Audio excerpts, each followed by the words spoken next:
മിഥുനക്കൂറിൽ വരുന്ന നക്ഷത്രങ്ങൾ മകയിരത്തിൻ്റെ രണ്ടാമത്തെ അര, തിരുവാതിര പുണർദത്തിൻ്റെ ആദ്യത്തെ മുക്കാൽ ഭാഗം. ഇവരെ സംബന്ധിച്ചിടത്തോളം 9ാം ഭാവത്തിൽ സഞ്ചരിക്കുന്ന ശനിയും കർമ്മരംഗത്ത് സഞ്ചരിക്കുന്ന രാഹുവും അതുപോലെ 4ാം ഭാവത്തിൽ സഞ്ചരിക്കുന്ന കേതുവും ലൗകിക സ്ഥാനങ്ങൾ എന്ന് പറയുമ്പോൾ കുടുംബം അതുപോലെ തന്നെ കർമ്മരംഗം ഈ ഭാവത്തൊക്കെ ചെറിയ ചില പ്രശ്നങ്ങൾ ഉണ്ടാക്കിയേക്കാനുള്ള സാധ്യതയുണ്ട്. എന്നാൽ തങ്ങളുടേതായ ബുദ്ധിപരമായ കഴിവും ക്രിയേറ്റിവിറ്റിയും ക്രിയാത്മകമായ കഴിവുമൊക്കെ തന്നെ പ്രവർത്തന മേഖലയിൽ ഇവരെ വേറിട്ട് നിലനിർത്താൻ സഹായിക്കുന്ന ഒന്നാണ്. എന്നാൽ മറ്റൊന്ന് സംഭവിക്കുന്നത് തങ്ങളെക്കുറിച്ചുള്ള അപവാദകഥകൾ ഈ ഒരു അവസ്ഥയിൽ തങ്ങളെക്കുറിച്ച് ചെയ്യാത്ത കാര്യങ്ങൾ ചെയ്തുവെന്നും തങ്ങളുടെ വ്യക്തിത്വത്തിന് മറ്റൊരു തരത്തിലുള്ള നിറം പകർത്താനുമൊക്കെ ചിലർ ഈ സമയം ഉപയോഗിച്ചു എന്ന് വരാം. അതിൽ അവർ വിജയിക്കുകയും ചെയ്തു എന്ന് വരാം. അതുകൊണ്ട് അപവാദകഥകൾ, തെറ്റിദ്ധാരണകൾ മുതലായവ തങ്ങളുടെ പ്രവർത്തന മേഖലയിലും ചിലപ്പോൾ കുടുംബത്തിലും അത്തരം ചില പ്രതിച്ഛായകൾ ഉണ്ടാകാനുള്ള സാധ്യത കാണുന്നുണ്ട്.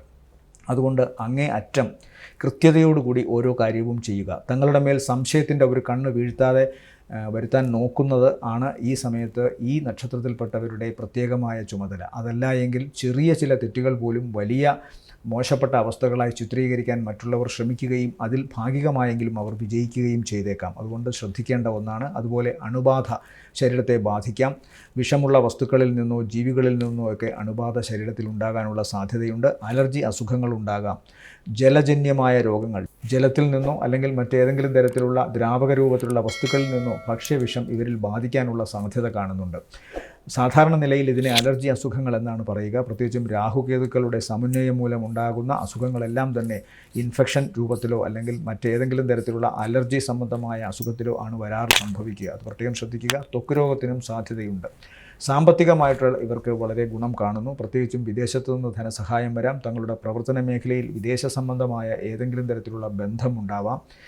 തങ്ങളുടെ കഴിവിനും പ്രത്യേകമായി തങ്ങൾക്ക് ലഭിച്ചിട്ടുള്ള കഴിവിനുമൊക്കെ നല്ല ഒരു വാതായനം തുറന്നു കിട്ടുന്ന അവസ്ഥ കാണുന്നുണ്ട്. അതുകൊണ്ട് സാമ്പത്തികമായ നേട്ടം കഴിവിനനുസരിച്ച് ഉയരുന്ന ഒരു വാരം തന്നെയാണ്. 11ൽ നിൽക്കുന്ന വ്യാഴവും അതിനവരെ സഹായിക്കും. മറ്റൊരു പ്രധാനപ്പെട്ട സവിശേഷത, കുടുംബത്തിൽ ഇപ്പോൾ പ്രത്യേകമായ ചില കാര്യങ്ങളൊക്കെ വാങ്ങാൻ സാധിക്കുന്നു. പ്രത്യേകിച്ച് ജീവിത പങ്കാളിക്ക് വസ്ത്രമായിട്ടോ അല്ലെങ്കിൽ മറ്റേതെങ്കിലും തരത്തിലുള്ള വിലപിടിപ്പുള്ള വസ്തുക്കളായിട്ടോ ഒക്കെ സമ്മാനം നൽകാൻ സാധിക്കുന്നതാണ്. ആഭരണങ്ങൾ വാങ്ങിച്ചു കൊടുക്കാൻ സാധിക്കും. വീടുമായി ബന്ധപ്പെട്ട് പുനരാവിഷ്കരണമോ അല്ലെങ്കിൽ വീടിൻ്റെ അറ്റകുറ്റപ്പണികൾ തീർത്തു കൊടുക്കലോ ഒക്കെ ഇപ്പോൾ സംഭവിക്കുന്നതാണ്.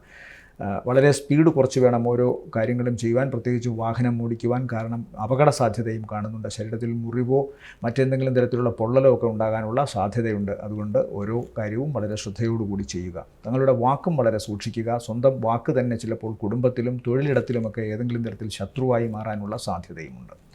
ഇവരെ സംബന്ധിച്ചിടത്തോളം ഈ ആഴ്ചയിലെ നല്ല ദിവസങ്ങൾ എന്ന് പറയുന്നത് 12, 13, 14, 15, 16 ഉച്ച വരെയും താരതമ്യേന ഗുണമുള്ള ദിവസങ്ങളാണ്.